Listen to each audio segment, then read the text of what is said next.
আজকে আমি আমার মেয়ের একটা নতুন জামা বানাইছি, সেটা দেখাবো আজকে আমার ভিডিওতে।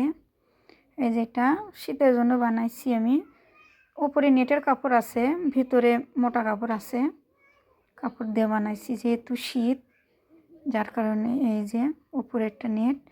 এই যে আমি এরকম কালো কাপড় দিয়ে পাইপিং দিয়েছি, তারপরে এরকম ফুল দিয়েছি সামনে কয়েকটা। এই যে দেখুন,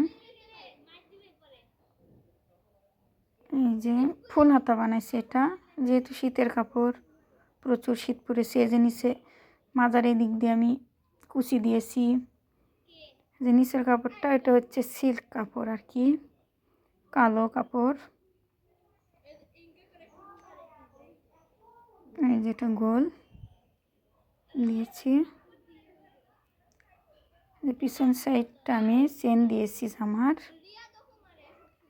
এই যে চেন দিয়েছি। আপনাদের কাছে কেমন লাগলো আমার জামাটা? যেহেতু আমি নতুন শিখতেছি, খুব একটা পারি না দর্জি, সেহেতু চেষ্টা করতেছি। ভালো লাগলে বলবেন কমেন্টে। আল্লাহ হাফেজ।